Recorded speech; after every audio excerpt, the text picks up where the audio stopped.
السلام علیکم ورحمۃ اللہ وبرکاتہ۔ بسم اللہ الرحمن الرحیم۔ سامعین و ناظرین، آج کا ہمارا یہ ویڈیو دروس اللغت العربیہ جزء ثانی کا سبق نمبر 14 ہے، جس میں فعل امر کے قاعدے کی طرف اشارہ کر کے تمرین میں واحد مذکر حاضر، جمع مذکر حاضر، واحد مؤنث حاضر اور جمع مؤنث حاضر کے صیغوں کو جملوں میں استعمال کر کے بتلایا گیا ہے۔ نیز کچھ خالی جگہ دے کر ان میں فعل امر کے مناسب صیغے کے ذریعے خالی جگہ پر کرنے کو کہا گیا ہے۔ ان میں تثنیہ کے صیغے نہیں دیے گئے ہیں۔ سب سے پہلے امر کی تعریف سنیے کہ امر کس کو کہا جاتا ہے۔ جس فعل سے کسی کام کے کرنے کا حکم پایا جائے اسے فعل امر کہتے ہیں، اور جس فعل سے کسی کام سے باز رہنے یعنی رکنے کا حکم سمجھا جائے اسے فعل نہیں کہتے ہیں، جس کا بیان اس سبق کے بعد والی سبق میں آئے گا۔ جیسے اشرب الماء، پانی پی لے، اس میں پانی پینے کا حکم پایا جاتا ہے، اور لا تشرب الماء، پانی مت پی، اس میں پانی نہ پینے کا حکم سمجھا جاتا ہے۔ فعل امر کی دو قسمیں ہیں، ایک امر حاضر اور حقیقتاً امر یہی ہے، دوسرا امر غائب۔ امر متکلم کے چونکہ دو ہی صیغے ہوتے ہیں اس لیے اسے امر غائب کے تحت کر دیا جاتا ہے۔ اس سبق میں صرف امر حاضر کو بیان کیا گیا ہے۔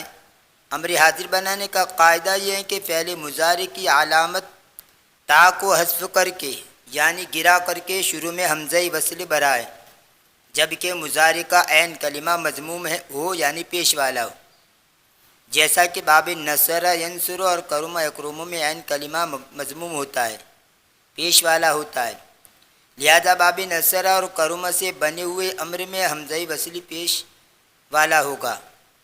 اور اگر مضارع کا عین کلمہ مضموم نہ ہو،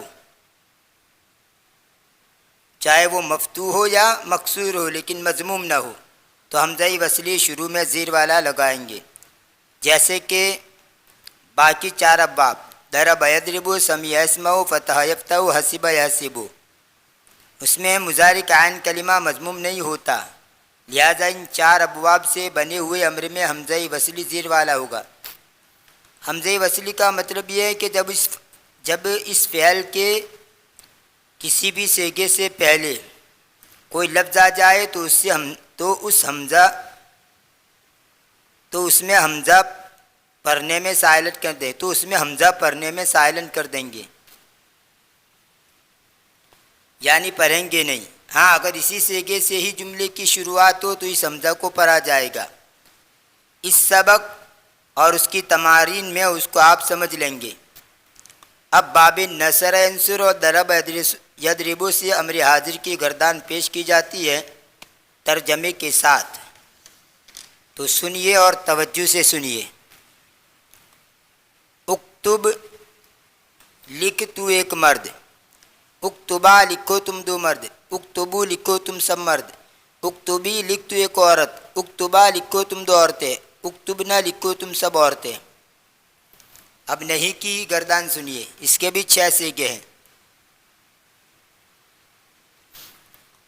سب سے پہلے تو ضرب سے ایک گردان اور لے لیجئے، دیکھیں نیچے، اجلس، بیٹھ تو ایک مرد، اجلسا، بیٹھو تم دو مرد، اجلسو، بیٹھو تم سب مرد، اجلسی، بیٹھ تو ایک عورت، اجلسا، بیٹھو تم دو عورتیں، اجلسنا، بیٹھو تم سب عورتیں۔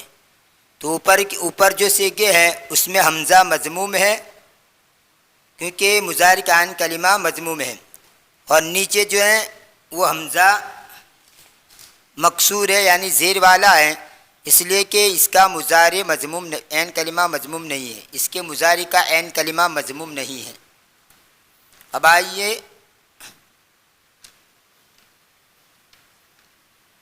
نہیں کی گردان آنے والے سبق کے اندر ہم پیش کریں گے۔ اب آئیے سبق کا ترجمہ کر کے تمارین کو حل کرتے ہیں۔ بسم اللہ الرحمن الرحیم۔ الدرس الرابع عشر، 14واں سبق۔ المدرس قال من بالباب، استاد نے کہا دروازے پر کون ہے؟ طالب قال انا طالب جدید، طالب علم نے کہا میں نیا طالب علم ہوں۔ المدرس قال ادخل ما اسمک، استاد نے کہا داخل ہو جا، تیرا نام کیا ہے؟ الطالب قال اسمی ہمایون، طالب علم نے کہا میرا نام ہمایون ہے۔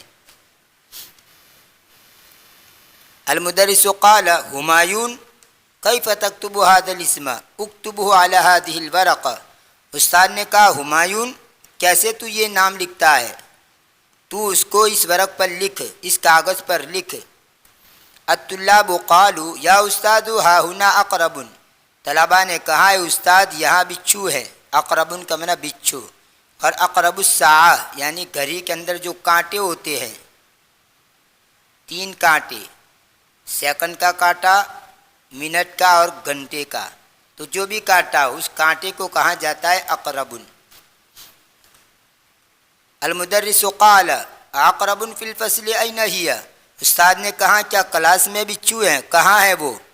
الطلاب قالوا انظر هنا یا استاد ہی تحت مکتب ہشام، طلباء نے کہا اے استاد یہاں دیکھیے وہ ہشام کی میز کے نیچے ہے۔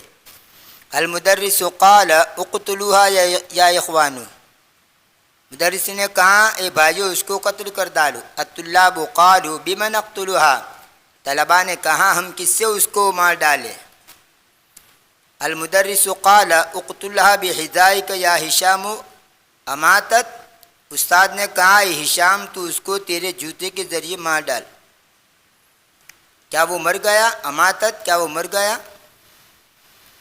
ہشام قال نعم ماتت، ہشام نے کہا ہاں وہ مر گیا۔ المدرس قال اجلسوا یا ابنائی، استاد نے کہا اے میرے بیٹو تم بیٹھو۔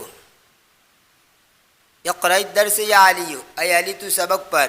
علی قال اعوذ باللہ من الشیطان الرجیم بسم اللہ الرحمن الرحیم اقرأ بسم ربک الذی خلق خلق الانسان من علق، علی نے کہا میں پناہ مانگتا ہوں اللہ کی مردود شیطان سے، اللہ کے نام کے ساتھ شروع کرتا ہوں جو رحم کرنے والا نہایت مہربان ہے۔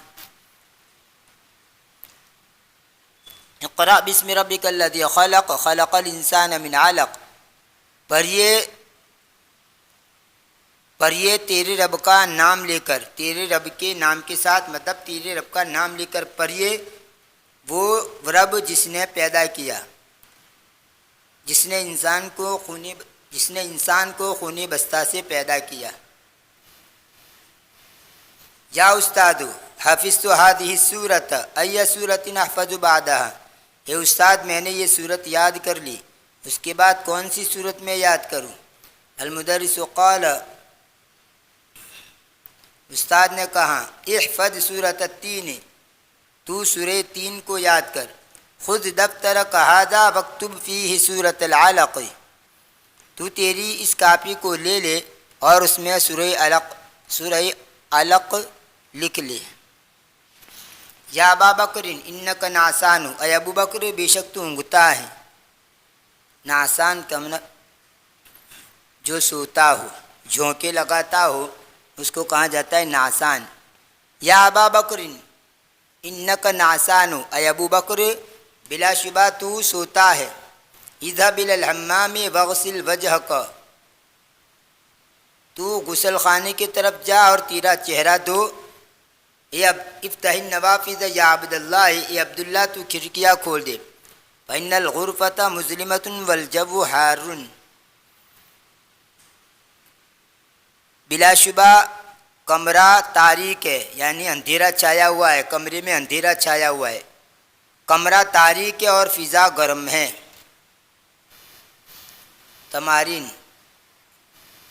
عجب عن الاسئلۃ الاتیہ، آنے والے سوالوں کے بارے میں جواب دیجیے۔ مسم الطالب الجدید، نئے طالب علم کا نام کیا ہے؟ اس کا جواب آئے گا اسمہ ہمایون۔ این کانت الاقرب، بچھو کہاں تھا؟ اس کا جواب آئے گا ہی تحت مکتب ہشام، وہ ہشام کی میز کے نیچے تھا۔ من الذی قتلها، کون ہے وہ شخص جس نے اس کو قتل کیا؟ قتلها ہاشم، ہاشم نے اس کو مار ڈالا، قتل کر ڈالا۔ بما قتلها، کس چیز کے ذریعے اس نے اس کو مار ڈالا؟ اس کا جواب آئے گا قتلها بحذائه، اس نے اس کو اس کے جوتے سے مار ڈالا۔ سورۃ حفظ علی، کون سی سورت علی نے یاد کی؟ حفظ علی سورۃ العلق، علی نے سورہ علق یاد کی۔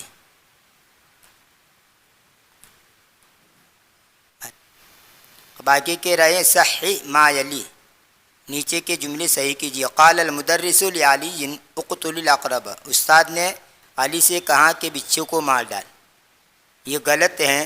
صحیح جملہ یہ ہے قال المدرس لہشام اقتل الاقرب، یعنی علی سے نہیں کہا تھا، ہشام سے کہا کہ تو بچھو کو مار ڈال۔ قال المدرس لہشام افتح النوافذ، استاد نے ہشام سے کہا کھڑکیاں کھول دے، تو یہ بھی صحیح یہ تھا، استاد نے ہشام کو نہیں کہا تھا، عبداللہ کو کہا تھا۔ قال المدرس لعبداللہ افتح النوافذ، استاد نے عبداللہ سے کہا کھڑکیاں کھول دے۔ قال المدرس لہمایون اذهب الى الحمام واغسل یدیک، استاد نے ہمایون سے کہا تو غسل خانے کی طرف جا اور تیری دونوں ہاتھ دھو لے۔ صحیح جملہ یہ تھا کہ استاد نے ہمایون سے نہیں کہا تھا بلکہ ابو بکر سے کہا تھا، اور ہاتھ دھونے کو نہیں کہا تھا بلکہ چہرہ دھونے کو کہا تھا۔ تو صحیح جملہ یہ ہے قال المدرس لابی بکر اذهب الى الحمام واغسل وجهک، استاد نے ابو بکر سے کہا تو غسل خانے کی طرف جا اور تیرے چہرے کو دھو۔ قال المدرس لعلی احفظ سورۃ النبأ، استاد نے علی سے کہا کہ سورہ نبأ یاد کر لے، سورہ نبأ یاد کرنے کو نہیں کہا تھا بلکہ سورہ تین یاد کرنے کو کہا تھا۔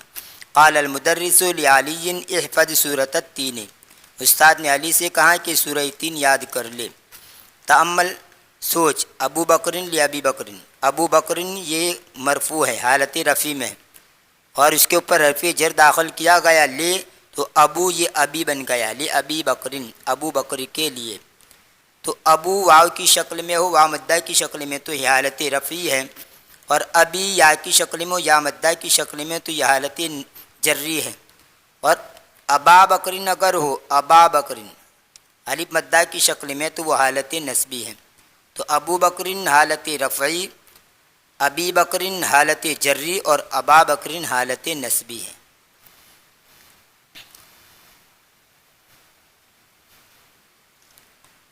یہ تھا دروس اللغت العربیہ جزء ثانی کے سبق نمبر 14 کا پارٹ نمبر 1۔